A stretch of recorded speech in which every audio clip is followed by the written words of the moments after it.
July, May 21. This is Douglas Bickford reporting from Klamath Falls, Oregon, my hometown. I'm back. Just bought a beautiful house in Klamath Falls, Oregon. 100-year-old house, folks.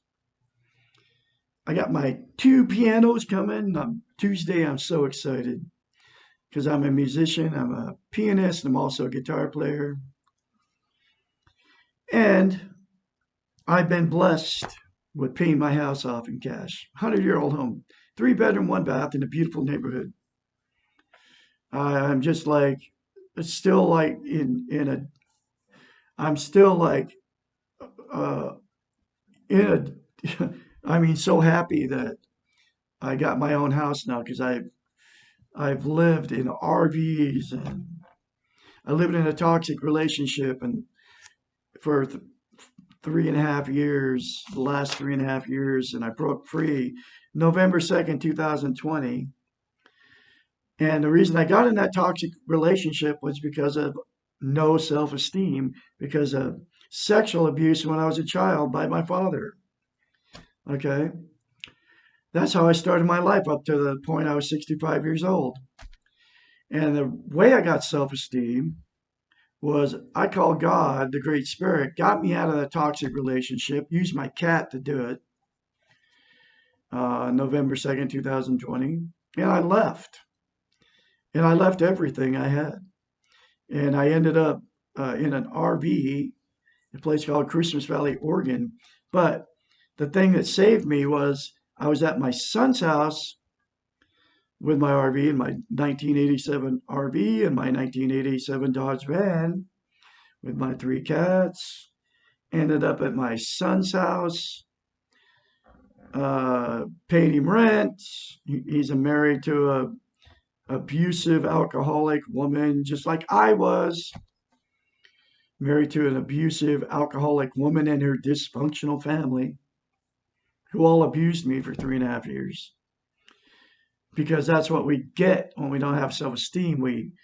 We attract people that will abuse us. Okay, and then we get abused just like because I had no self-esteem. That's what I was used to.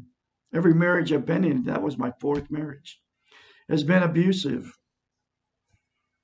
That's what happens. But anyway, so at my son's house, I was looking for a coffee cup, and in a box, I found the book. It's called The Portable Therapist by Doctor of Psychology, Susanna McMahon. I started reading this book, and there's one simple concept of how to attain self-esteem, which nobody's teaching on YouTube. Nobody's teaching anywhere. You don't hear from the TV, radios, newspapers. You don't hear from any of the gurus on YouTube. You don't hear from anybody on Facebook, because everybody's about making money off of everybody, right? They all have an agenda, okay? But anyway, here's a very simple concept that you can all attain. You can attain self-esteem just like I have in the last 6 months. Look at yourself in the mirror and say, I love you. That's it. Keep saying it over and over again. And then get the book, The Portable Therapist, which is in a link in the description of this video down there. All my videos have it. You can get the book. It's cheap. And then read it for yourself. It's very short chapters. And each chapter will give you more concepts to fix your troubled life, which is fixing your brain. If you drink, you won't drink anymore after you get self-esteem. Because the only reason you're drinking is to make yourself happy, or do drugs, or another person, or sex, or strip clubs, or prostitutes, or material possessions. Because everybody tries to make themselves happy with external things, and by saying I love you in the mirror, we'll fill that void that we all feel in here. I don't have that void anymore. But I'm going through the book chapter by chapter, and this is chapter 63. But please sub me, like, and share my videos. Very important. This book will change your life.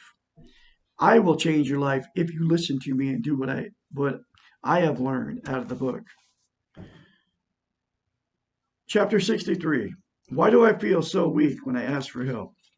One of the great paradoxes of our time is that what looks like strength is really weakness, and what appears to be weakness is really strength. This is particularly true when asking for help.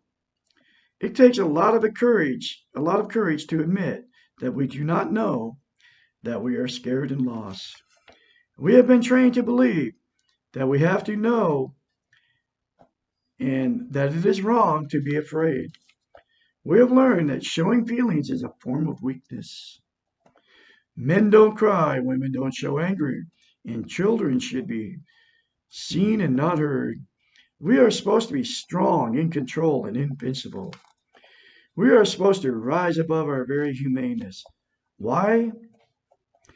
All the answers to this why are found in the weak ego. We want to look good for others. We want to appear to be something we are not. We want to fool the world. The problem is that in fooling the world, we fool only ourselves. We lose sight of who we are and what we really want. It is so much simpler to be what we are, to feel in what we feel, and not to be afraid of being weak at times. Paradoxically, when we admit our weaknesses, we are showing our strength. And when we deny our weaknesses, we are exhibiting them. Nobody can be perfect. Everybody needs some help at some time. Not recognizing this is a dangerous illusion. It is not an illusion, but sometimes a painful reality that we are ultimately alone and must be responsible for changing ourselves. But we do need guides to help us on the path, support us, and sometimes encourage us to stay on a path to the center. It is not a weakness to know when we cannot do this alone. It is not a weakness to ask for help.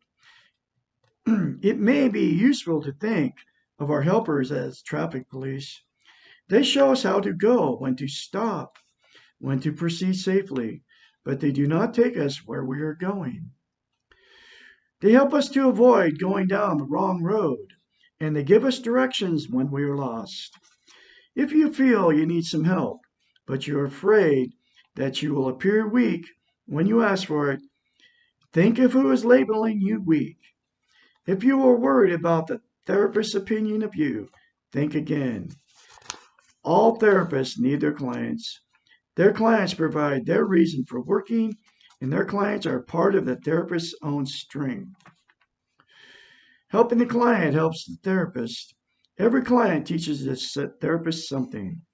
If you are concerned about others' opinions of you, remember that you cannot control what anyone else thinks or feels, that you are responsible only for yourself.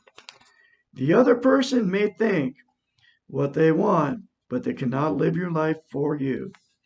You must take care of yourself and let them take care of themselves.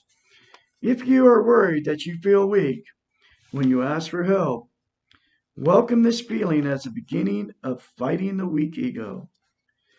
Admit you feel weak, but ask anyway. If you feel weak and do it anyway, you are being courageous. The hero does not always feel strong.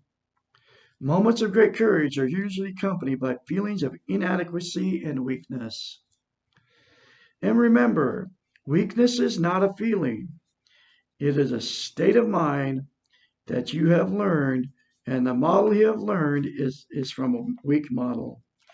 Weak in that it is faulty does not produce balance, self-esteem, or a positive method of dealing with life. And that's another powerful chapter from you folks, for you folks. From the Portable Therapist, like, sub my channel. Please share these very important videos. And I will have, and remember to look at yourself in the mirror and say, I love you daily. And keep saying it over and over again. And soon, you will immediately start feeling a difference. and you will soon believe it. The more you say it, the more you believe it, and the more you'll feel it. You'll have a great day out there.